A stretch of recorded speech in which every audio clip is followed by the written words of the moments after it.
anyway, we'll go ahead and we're going to look at, last time I spoke, we talked about Ezekiel, and this time I just jumped over one book over to Daniel, and Daniel chapter 2 is where we're going to kind of look at a few verses in that tonight. And don't worry, I'm not going after trying to interpret the dreams and talk about the end times and eschatology and everything. That's not the direction we're going tonight. So I really, as far as my eschatology goes, God's got it handled, and he'll come back when He's ready, and we'll just go along with His plan at that time. So I'm not going to try and necessarily figure out the pre's and the posts and the ahs and all those things before our millennial viewpoints, but we'll look at chapter 2 and tonight and talk about, of course, King Nebuchadnezzar. And, of course, he was the Babylonian king at the time, and that was the world power at the writing of Daniel, at this part of Daniel.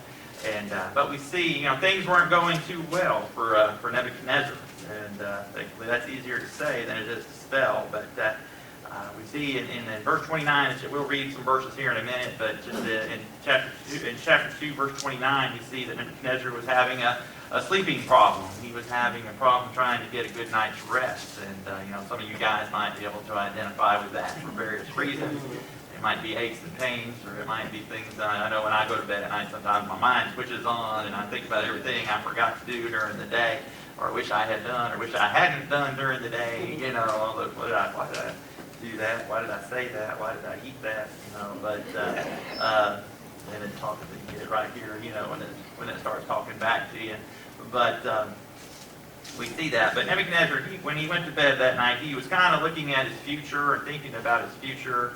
He had seen the Babylonian Empire come along, and they had before them the Assyrian Empire was the power of the world at that time. I know he had to kind of wonder, well, what kingdoms come and kingdoms go. And he was thinking probably what would come, what was his future hold, and what did that hold? What did it mean? And so these dreams were speaking to him, and they troubled him. And it was just too important for him to pass over lightly. I must have been, maybe it's because I was studying this, I don't know, even last night, I don't dream a ton, or if I do, I don't really remember them. I did get this thing for Father's Day, and it's supposed to tell me when I'm in light sleep or deep sleep or REM sleep or whatever, based on I don't know what I'm doing in my sleep. I don't know how that works, but anyway, so it's kind of a fun thing to look at. But last night, I don't know what it means. I'm kind of scared of what it means. I was driving a church bus, and I looked like I think I was like at my first church. We had this 29 passenger piece of junk that broke down every time we left home. It seemed like I should have parked auto mechanic, parked bus driver, and but that helps your prayer life for sure. So anyway, I was driving. We were coming back from camp or whatever with a load of kids, but for some reason I was going the right way, but I was driving in reverse, so down the highway with these kids. I was quite good at it, actually. I was amazed that I was able to keep up with traffic pretty well, but for some reason I was driving a bus full of youth backwards down the highway. So I don't know. With Walt leaving, that doesn't have me worried that I might have to go back to my roots or something. I don't know, but hopefully that won't be the case. And that dream last night did keep me awake for just a couple of minutes, and before I dozed off again. But it was a little bit worrisome. So I know some of you guys can probably relate to that. But we see that would have been a perfect time for one of those voices if I was Lewis, probably. But talk about that. But we see in the beginning here, chapter 2, when Nebuchadnezzar was dreaming, he has these dreams, and he calls in his top counselors, his wise men, and give an interpretation of the dream that he had. But there was a problem for him. How could he be sure that their interpretation that they were going to give him was accurate or not? So what he did, he asked the guys. He didn't tell them the dream. He says, "I want you to tell me what I dreamed. What happened in my head, and then tell me your interpretation." And that way, then Nebuchadnezzar could kind of have a little bit more certainty that what the guys were telling him was true or not. He had to tell them the dream, and then they interpret it for him. That's not a big deal, really. if you think about it. But we'll look at the dream just real briefly here later on. But just the first 6 verses of chapter 2 tells us about these groups and that he called in and what his instructions were to them. It says, "Now in the 2nd year of Nebuchadnezzar's reign, Nebuchadnezzar had dreams, and his spirit was so troubled that his sleep left him. And then the king gave him the command to call the magicians and the astrologers," yours might say the enchanters, in verse 2, "the sorcerers and the Chaldeans to tell the king his dreams. So they came and stood before the king." Verse 3, "And the king said to them, I have had a dream and my spirit is anxious to know the dream." It says, "Then the Chaldeans spoke to the king in Aramaic, 'O king, live forever. Tell your servants the dream, and we will give the interpretation.' But the king answered and said to the Chaldeans, 'My decision is firm. If you do not make known the dream to me and its interpretation, you shall be cut into pieces, and your houses shall be made into an ash heap.'" Wow.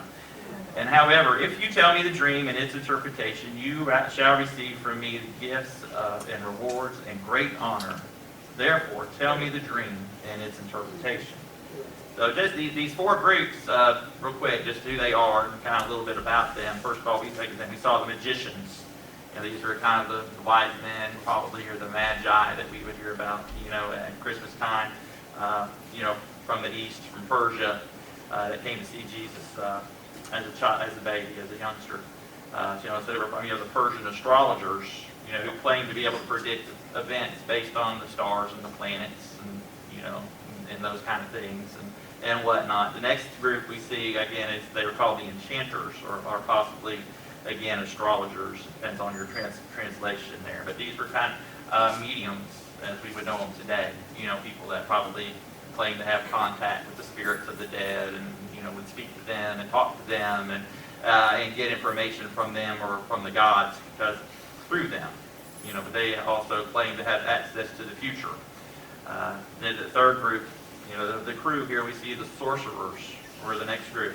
And I think of these were probably wizards of some kind. If you think of your grandkids or whatever, read Harry Potter or something like that, then potions and charms and incantations and whatnot, and they would try to get information from the gods that way. And then this last group is called the Chaldeans as well. Of course, Chaldeans was also, I think, related, otherwise known as Babylonians in other parts of the Bible as well. But these were more, again, astrologers, or the intellectual group, the smart guys in the room of that day, and they were hopefully, based on their knowledge of science and whatnot, their opinion was valued. So that's why it looks like when Nebuchadnezzar is speaking, the Chaldeans are the ones that he is addressing mainly, and the ones that actually speak back to him. It says there in verse 4 that the Chaldeans spoke. And then verse 5 again, it says that the king spoke to the Chaldeans. So they seem to be kind of the upfront group among these 4. But again, we see in verse 6, he had a simple request: "Tell me my dream, interpret it for me, and I'll give you great riches. And if you can't interpret it for me, or you can't tell me my dream, then you're going to die. And all your family will die." There really wasn't much middle ground here, it appears, with the king, with Nebuchadnezzar. He wouldn't just let him go or turn him loose or put him in jail for a few days. But, it was either tell me or die. That's kind of a hard thing for those guys to figure out. So, he was testing them, to see if they really could communicate with the gods or God, depending on their viewpoint. And they had to admit the truth. They had to admit that they did not have reliable answers for what the king was asking. If we look down and we skip down to verse 10, we see the Chaldeans speaking there again back to Nebuchadnezzar. And they said, the Chaldeans answered the king and says, "There is not a man on earth who can tell the king's matter. Therefore, no king, lord, or ruler has ever asked such things of any magician, astrologer, or Chaldean." So again, they're telling Nebuchadnezzar, this is impossible. we can't tell you your dream. You know, we can't do that. Then what you're asking is beyond reason, I suppose, is what they would say to him. So here, we see Nebuchadnezzar. You know, he's looking everywhere for truth except for the source of the ultimate truth, or the truth with a capital T, the God's truth. You know, of course, we saw the people in the Bible that fell into this temptation. You know, Saul, when he was trying to speak to the spirit of Samuel. You know, he got in contact with the witch of Endor. We remember that from earlier in the Old Testament. But you know, today as well, we look to today and where people are, and if they seek information, and unfortunately, you know, there's people still today. I mentioned New Orleans. You know, I've been a few years, but you know, you walk through Jackson Square down there, and you see the people with their tables, and they have their tarot cards out and things like that. You know, that they would read for people. You'd see, you know, other things in popular culture. You know, as far as astrology and horoscopes and things like that. You know, not too long ago, there was a TV show of the lady, the Long Island Medium, I believe it was. You know, that was on television. Just kind of, I maybe watched it one time just to see what on earth she was doing. You know, and there was another guy I remember seeing on TV. You know, I think those folks really just had the art of asking good questions or leading questions to people, and that's kind of how they found information from people. So it's true, I think, that these channels of spiritual wisdom are empty and dry. If we're looking for guidance in something like that, away from God, I mean in a horoscope or somebody to tell us our fortune, you know, we're certainly on the wrong path, and we're at things that are best they're a hoax, or at best they're a fraud, but at the worst they lead us down paths of spiritual darkness. So God warned people over and over again to have nothing to do with those approaches. Honestly, I don't think anybody here today in this room that we have here tonight is going that direction or doing that kind of thing. But still, even though sometimes we're tempted to look for answers in other places, in places that we shouldn't look, or that are or not focused on the full truth of God, you know, where is it that people go? You know, we can. There's experts, there's, you know, self-help gurus, there's life coaches out there. You know, and their advice, I think, can be helpful at times, you know, and there's truth in what they say at times. But I think, you know, like Dr. Phil, he makes sense sometimes, you know. He tries to get families and people on the right track. But a lot of times what those people tell you when they're focused, it's humanistic in nature. You know, it's based on our will, our power, our self, you know, and our effort, our own effort, which we had to put that fourth thumb, but it leaves God out of the equation.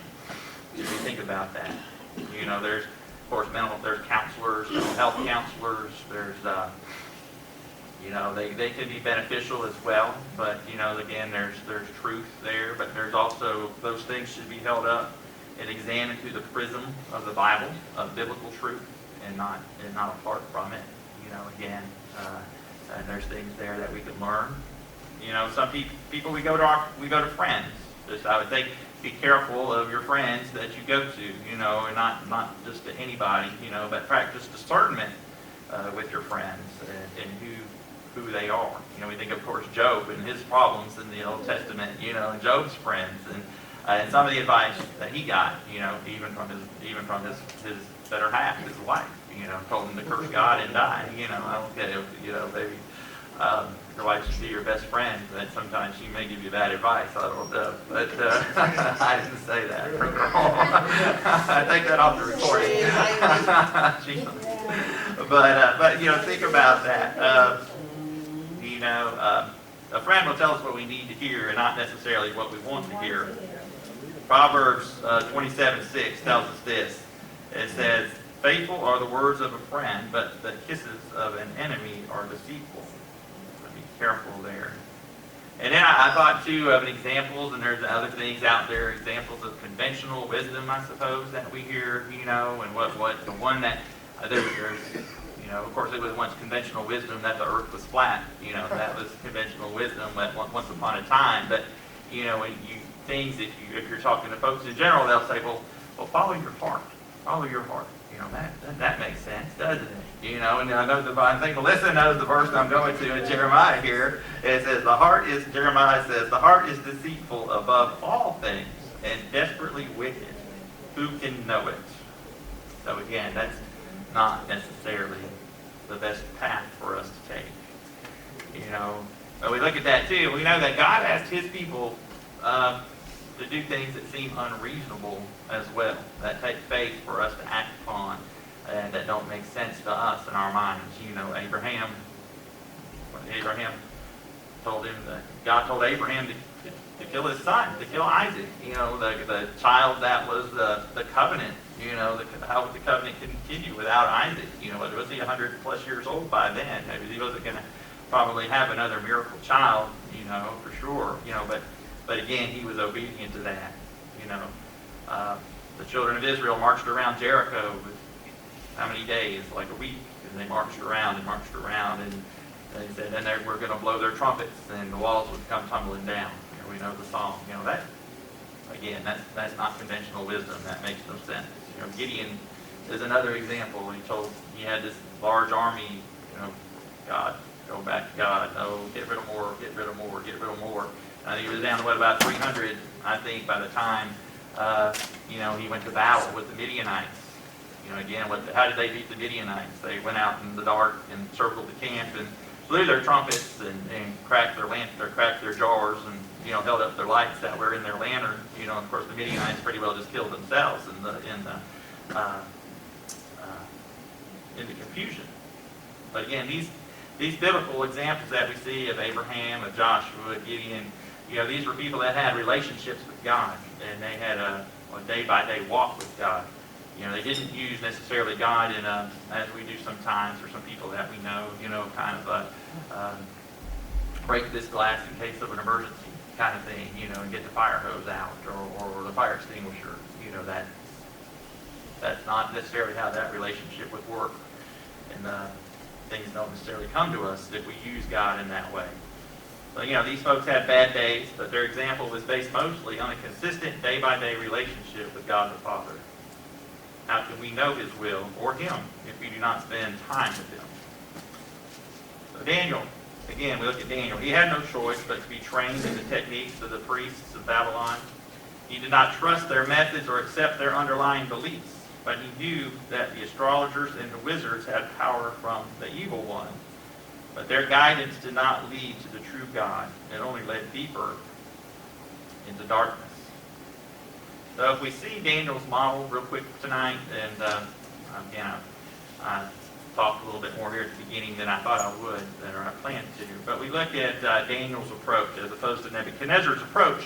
And we go back to chapter 2 here, and we look at, I just want us to look at verses 16 here through 19, and we see what Daniel did here. After all the four groups of wise men failed in their mission, Daniel, it doesn't say Daniel was there with those other four groups, but Nebuchadnezzar sent out a decree, that all these wise men need to be killed because they couldn't do what I asked them to do. So that word got back around to Daniel.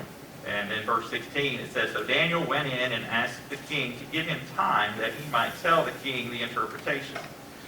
And then Daniel went into his house and made the decision known to Hananiah, Mishael, Azariah, his companions, which is Shadrach, Meshach, and Abednego, that they might seek mercies from the God of heaven concerning this secret, so that Daniel and his companions might not perish with the rest of the wise men of Babylon.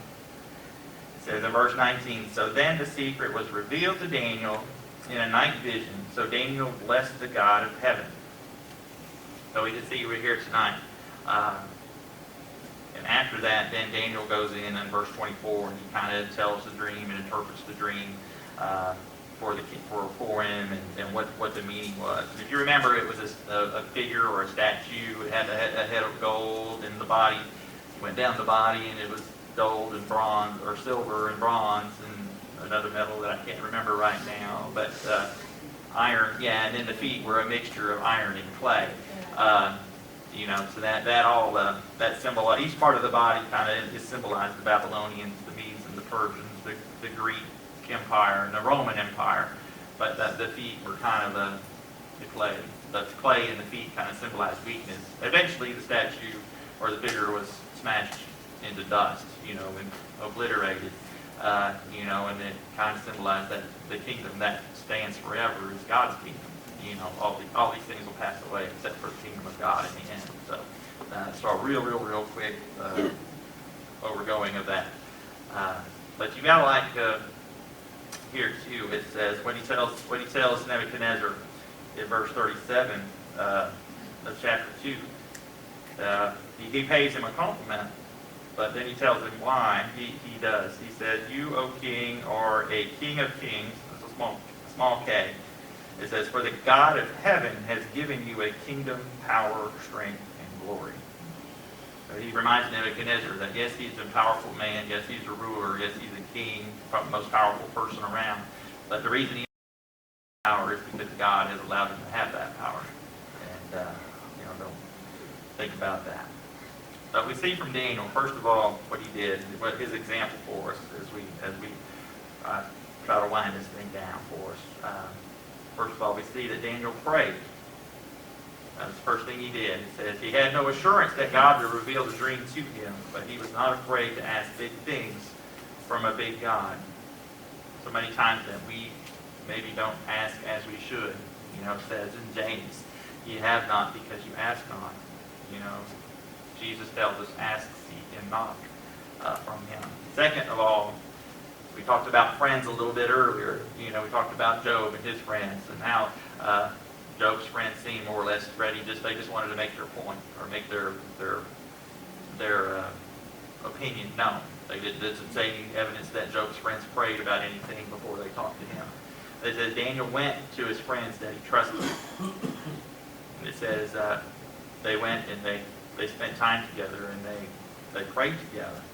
When we have a burden or we have a need, choose wisely the people that you share that with. Choose wisely people that you trust. Choose wisely people that are mature in their faith. And so Daniel knew the value of a few committed friends. Third thing we see too is that Daniel was humble in his response. God revealed the dream to him there. We see that in verse 19. It says, God revealed the secret to him in that vision at night. Most of our temptation would be, I know it, I'm going to run back to the king now. I'm going to run back to Nebuchadnezzar and say, look what I know. Hey, here, where's my reward? Come on, tell me. I'm ready to collect. But it says there, though, it says that after that, it said Daniel blessed the God of heaven. So, that kind of tells me he didn't do that. He stayed in God's presence. He spent some time in that, giving praise and honor to the source of the vision that he had gotten from God. And he was grateful for that. And then lastly there, we see that Daniel gave credit where credit was due. In verses 27 and 28 there, it says, Daniel answered in the presence of the king and said, "The secret which the king has demanded, the wise men, the astrologers, the magicians, and the soothsayers cannot declare to the king." Verse 28, he says, "But there is a God in heaven who reveals secrets, and he has made known to King Nebuchadnezzar what will be in the later days." So we see there, not only did he give God honor in private, but he gave God honor in public as well. And he gave God the credit for that. So he practiced humility. He practiced great faithfulness and great wisdom. I think just a thought here, just to conclude though. Sometimes we think about this, and Daniel did all this, and he was so faithful, and he followed God's will, and he did what God said. But then we see just in the immediate next chapter, he's not mentioned there, about the fiery furnace. But, they're right there, boom, okay, my three best friends are fixing to get turned into toast, right here, right then and there in the very next chapter, and of course God, Jesus goes into the furnace with them and saves them, and even their approach, if we think about it, I'm not going to look it up right now just from memory, but, God, God can save us, but if He chooses not to save us, we'll serve Him anyway. We'll obey Him anyway, if not, even if He doesn't do so. And then Daniel faced his own challenge a little bit later with in the lion's den. When another king, Darius, I think it was, afterwards, after Nebuchadnezzar, they issued the decree that would pray to no other God but the king, more or less. But Daniel would get in his window and he would pray to God, and pray in full view of the people that were out there. And again, he was saved that way as well. So, we don't. And that may be folks that are maybe less mature in their faith, and maybe as part of the church's fault for leading them to believe this. Following God is not a formula necessarily for I do this for God, and He does this for me necessarily, or makes everything all hunky-dory for me. His purpose for us is to shape us and to make us more like Him. And sometimes that's through trials, and that's through things that aren't what we would like them to be. Again, and a verse that I was going to refer to here. Let me say this, and then Daniel's life, he had gone through trauma and he had gone through change.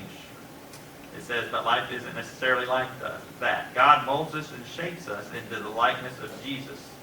We grow best, not in the ease of blessing, but in the pressure of problems. Isaiah 64:8 tells us, it says, we are the clay, and God is the potter, and all we are the work of His hand, or God's hand. So if we think of that next time that we find ourselves in a situation that we wouldn't like to be, maybe God is using us to make us more like Him, more like He would have us to be. And right now, we could even apply that to where we are as a church. Even I hesitate to go there right now, but I will. We look to the future. It's uncertain. Who's going to be our pastor? Where we're. Are we going to pay all the bills? All these things, and what's it look like? And, we don't know. I mean, even we don't know. God knows. The next pastor might come. I mean, even personally for me, the pastor might come in and say, "Well, I really think I'd like to bring this person in as a staff person, or that person in as a staff person." And I don't know that I can work with you, meaning me. And so you always have those things when there's a transition at the head. Those of us that are, I know Christ is the head of the church. I didn't mean, what I mean, at the top of the organizational chart as such. When you have those thoughts in your own mind as well. The God of uncertainty. But thinking about that, our confidence in God, this is what I'll close with. And like I said, I'm running through some things here. But Corrie ten Boom was we know who that is, the hiding place. And of course, she went to concentration camp during World War II for hiding the Jewish people from the Nazis. She says, never be afraid to trust an unknown future to unknown God. So that's our prayer. I think that we trust an unknown future corporately, individually, for our family, for health, for finances, or whatever it might be, that we trust a known God with our unknown. And because He does know it. So I will let me pray, and then I will let y'all depart. God, we're grateful again for tonight. God, we're grateful that we can come together in midweek, and that we can look into your word and look into the truth of your word, Father, and that it speaks to us, God, even sometimes when we go in directions that we didn't realize that we were going to go with it, God, that you again hopefully use that and in our lives and in our hearts to speak to us, God. We just pray, Lord, as we go through the week now, just to bring us back on Sunday safely, Father. We just continue to think of Burnett tonight, Father, and Bonnie. We just keep them in a special place in our prayers and in our hearts tonight, God. And we just pray these things in Jesus' name. Amen. Amen. Thank you, Chris. All right.